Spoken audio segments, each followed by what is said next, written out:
Friends, today I speak to you about Sujatha Bhatt's poem, The First Meeting.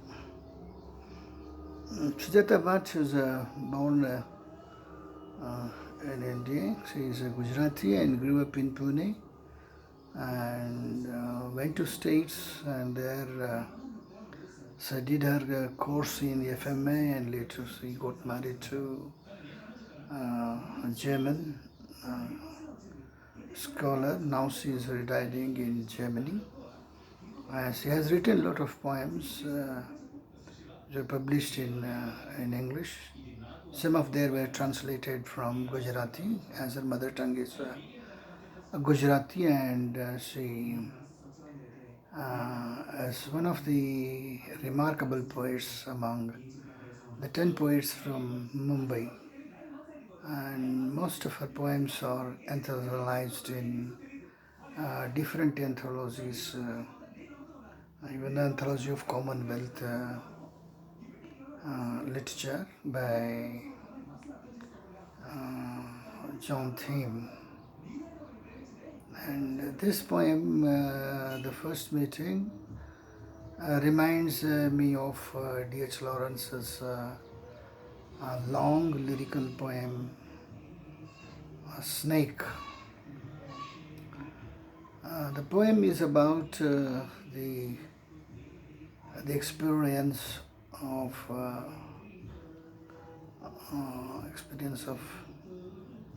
the presence of a snake.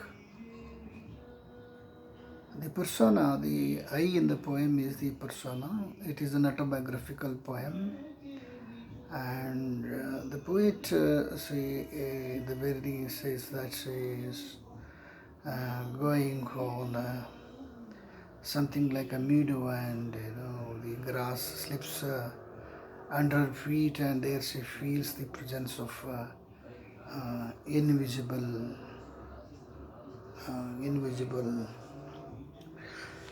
snake, which she cannot forget. In the subsequent stanza, we find the poet describing moving up a hill. She calls running up a hill. She is blinded.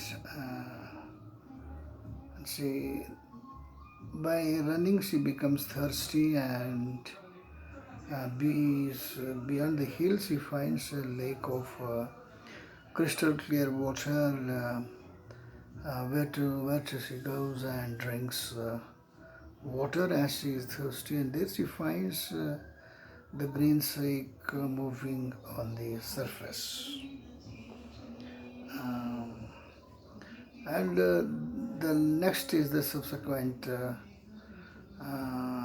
stanza. Almost it's a climatic one, where she gets back home. There she finds the king cobra at the door, of which he says he smiles at her and asks her to come inside the house, as if it were a host. And then there is a dialogue between the snake and the poetess, and it tells about how the people pester him by giving hundreds of cups of milk a day to drink, which it's impossible.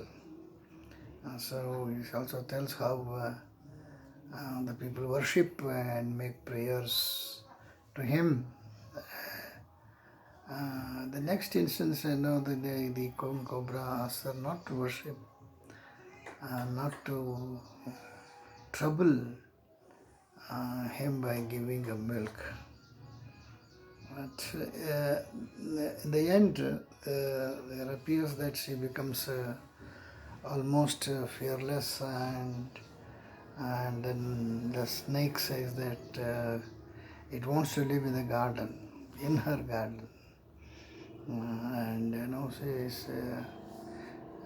she sings at night.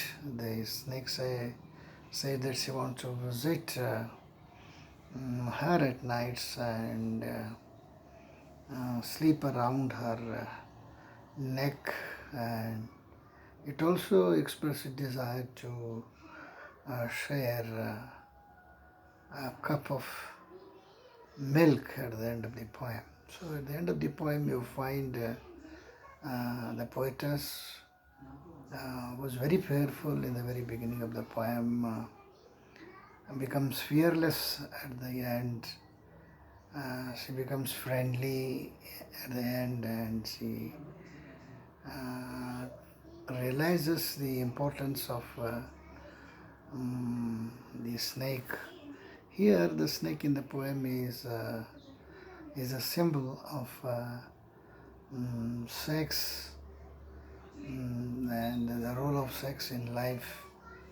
And in our culture, the stone of carved stone of two entwined snakes, female and female, is the symbol of fertility, and women usually worship it for begetting the children.